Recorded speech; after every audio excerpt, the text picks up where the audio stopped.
Retournons, mesdames et messieurs, pour cette couverture de l'escalade qui se déroule dans la région de l'Iran et la situation actuelle. Et j'ai le plaisir d'avoir actuellement avec moi en ligne M. Samir Slimane, analyste politique, qui va nous jeter la lumière sur ce sujet.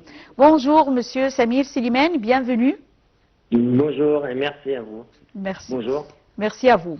Alors, tout d'abord, est-ce que vous voyez que la guerre qu'a menée Israël et les États-Unis contre l'Iran, est-ce que vous voyez que cette guerre, on peut dire que c'est une guerre idéologique? C'est une guerre plutôt d'intérêt qui était déjà prévue plusieurs moments de temps assez long à l'avance.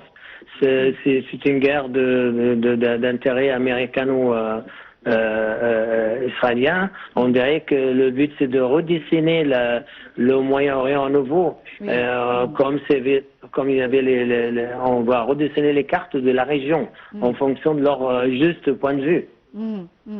Donc vous voyez que c'est un nouveau dessin pour la région du Proche-Orient, du Moyen-Orient. Voilà, l'idée il refait surface. L'idée il y a quelque temps auparavant, on voit absolument que les États-Unis seuls veulent imposer sa vision et son point de vue sur toute la région, comme on le voit. Oui. Comment voyez-vous la force des alliés de l'Iran, on peut dire la Chine, la Russie? Comment voyez-vous la montée en force de ces puissances internationales? Est-ce que ces forces pourraient affecter le déroulement ou la poursuite de la guerre entre l'Iran et Israël et les États-Unis? À mon avis, si la Chine, surtout la Chine, se manifeste, la Russie est en position de faiblesse actuellement à cause de sa guerre avec l'Ukraine depuis 4 ans. Et toutes ses ressources militaires sont presque épuisées. Et les Russes sont fournisseurs de drones Shahid que tout le monde connaît et pas mal de pièces détachées également. Donc la Russie est en position assez faible par rapport auparavant. La Chine, c'est la seule puissance que les États-Unis craignent. Ils l'ont annoncé. Elles savent, la Chine, elles ont annoncé auparavant, avant l'éclatement de la guerre, que si la guerre éclate, ils seront à côté de l'Iran. Mais pour l'instant, ils sont même pas manifestés. Pas un mot. C'est la manière chinoise de voir les choses. Qu'est-ce qu'ils vont faire? À mon avis, si les choses vont aller beaucoup plus loin, ils peuvent déclarer exactement leur situation. Mais il pourra être, à mon avis, considérable. Il sera tenu en compte. Parce que les États-Unis ne craignent que la force. Que la force. Il n'y a que la force qui peut régler les situations comme ça. Tout à fait. Monsieur Samir Slimane, les alliances régionales actuelles, vous voyez qu'elles vont permettre l'imposition de nouvelles cartes politiques sans un large consensus régional? Oui, tout à fait. En fait, on a vu actuellement dernièrement l'Égypte avec l'Arabie Saoudite, la Turquie, on a fait une espèce d'alliance stratégique. Et ça pourrait quand même mettre les choses en place. D'autres pôles se réunissent aussi également pour faire face. Aujourd'hui, on est face à ce phénomène-là. C'est des alliances non déclarées, mais stratégiques. Que les intérêts qui comptent et tout le monde gagnant-gagnant. Toutes ces forces et se complètent. Tout le monde a besoin de tout le monde, surtout, j'ai cité l'exemple de l'Arabie Saoudite, Turquie, Égypte, et il y en a d'autres aussi. Sans ça, regardez l'alliance américano-israélienne. Il y a d'autres, l'Union européenne. Le monde entier en a besoin de ces alliances. On est face à une situation nouvelle pour faire face à des questions économiques, militaires, politiques. On en a besoin de ces alliances. Donc les alliances sont extrêmement importantes dans une période extrêmement difficile. Oui. On a vu comment, auparavant, lors de la guerre des 12 jours qui était pendant l'été, on a vu comment, on peut dire, l'Iran avait ciblé une région proche du réacteur de Danoun. Mais cette fois-ci, elle n'a pas, on peut dire qu'elle n'a pas répondu lourdement, comme elle a été frappée lourdement depuis hier. Pourquoi? En fait, Est-ce que vous voyez qu'elle fait ça exprès ou bien c'est un manque de pouvoir militaire?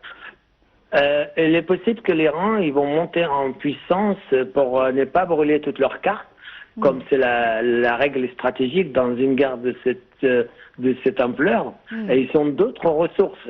Mais la question, elle reste là. Les États-Unis, ils savent très bien. Les Israéliens, ils savent très bien. Est-ce qu'ils auront la capacité de pouvoir utiliser leurs moyens? Ils ont des moyens, mais ils sont en train de faire étouffer par les frappes aériennes, parce que le ciel iranien, il est grand ouvert. Les Américains, ils se baladent partout. Les Israéliens, ils se baladent. Et chaque fois qu'il y a un tir, ils seront localisés, détruits. Mais c'est pour ça ils tirent tout azimut. Ils tirent vers le Moyen-Orient, comme ils tirent vers des pays comme le pays du Golfe. Il y a 5 pays déjà, ils sont concernés par cela, le Koweït, les Émirats arabes unis, l'Arabie saoudite, sauf Oman, parce que c'était leur interlocuteur avec les négociations avec les États-Unis. Ça, c'est pas une bonne façon stratégique de voir les choses, d'agresser des pays comme ça, sous prétexte que les soldats des bases militaires, ils se cachaient dans les hôtels, ainsi de suite.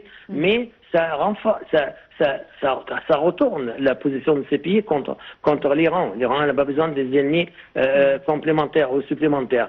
Mais l'Iran, à mon avis, les États-Unis demandent que la capitulation nette et simple de l'Iran, sans négociation, sans conditions préalables. Mais à long terme, l'Iran, sauf s'ils ont une arme secrète qu'ils n'ont pas dénoncée, peut-être arme nucléaire, qu'ils n'ont pas essayé, on ne sait jamais. Grâce à Dieu. Ah oui, tout à fait. Dans une situation de désespérance totale, surtout après la mort des guides suprêmes et 5 des plus gradés de l'armée iranienne, comme le chef d'état-major de l'armée et d'autres hauts gradés, ils sont dans l'embarras total. Ça déséquilibre, vous savez. Donc l'Iran, à mon avis, à long terme, ils ne peuvent pas faire face. Et il n'y aura pas de grandes surprises à mes yeux, vu le début des choses. Ils vont pas pouvoir aller beaucoup plus loin. Puisque vous avez mentionné la mort de Ali Khamenei, le guide suprême iranien, qui a été tué hier, et l'Iran a confirmé sa mort. Alors, on a vu comment, à travers les médias, comment la rue iranienne est devenue, on peut dire, elle s'est partagée en 2 parties. Alors, la première partie concernant les citoyens iraniens qui pleuraient la mort du guide suprême Khamenei, et l'autre partie, elle fêtait sa mort. Alors, comment voyez-vous cette situation, on peut dire, de contradiction? C'est un peu normal de voir des partisans, parce que le système du Mollah, il dure depuis Ali Khamenei depuis 37 ans, donc il avait bien des partisans à son régime. À savoir que le régime, c'est quand même un régime meurtrier. Dernière manifestation, on parle de plus de 30 000 morts. Donc il y a des partisans, il y a beaucoup d'opposants à l'étranger, énormément. J'entends partout. Bien sûr, Reza Pahlavi, le fils de l'ex-Shah d'Iran, il dirige une bonne partie de l'opposition à l'étranger, mais à l'intérieur d'Iran même, il y a pas mal d'opposition. Donc c'est normal qu'on voit cette image des confrontations entre deux pôles qui s'opposent. Oui, j'entends du bruit. Donc c'est assez normal de trouver ça, mais à la fin, une fois qu'il tombe le régime, les partisans vont se rétrécir devant la nouvelle situation. Donc voilà, et ça sera le but de l'administration américaine, de disparition totale de régime de Mollah. Est-ce que vous voyez, Monsieur Slimane, que cette guerre, elle consiste, on peut dire qu'elle est on peut dire que cette escalade est, on peut dire qu'elle peut mener à une guerre de 5e génération? De 5e génération. Oui. La guerre aujourd'hui, si les États-Unis terminent leur mission comme ils l'ont prétendu rapidement dans quelques semaines, oui. voilà, eux ils mettent 2-3 semaines. Selon certaines estimations, ils peuvent parvenir à leur fin et objectif. Mais si l'Iran arrive à résister, la guerre, elle peut s'éclater, elle peut infecter toute la région. L'embrasement total de la région, c'est possible parce qu'on voit pas mal de pays, comme j'ai expliqué auparavant, se retourner contre l'Iran. Et l'Iran, il ne reste pas beaucoup d'alliés. Si la Chine et la Russie ne se manifestent pas, la situation va être encore beaucoup plus compliquée de l'Iran. Donc, si l'Iran, ils ont les moyens de riposter d'une manière nette, précise, qui puisse faire mal aux forces israéliennes, américaines, ils n'arriveront pas. Au début, on pensait que l'Iran, ils ont tellement parlé de leur puissance cachée, leur arme de destruction, mais on n'a pas vu la couleur jusqu'à présent. C'était possible, sauf on ne sait pas l'Iran qu'est-ce qu'ils ont déjà comme puissance cachée après la mort de le premier jour. Vous vous rendez compte, de le premier jour, les 5 plus hauts gradés de l'armée iranienne sont disparus à un seul frappe. Donc je ne crois pas trop que l'Iran vont rester très très longtemps. Oui. Je tiens à vous remercier infiniment, Monsieur Samir Slimane, analyste politique, d'avoir été avec nous. Et on enchaîne avec la couverture de l'escalade militaire qui s'est déroulée entre l'Iran et Israël et les États-Unis.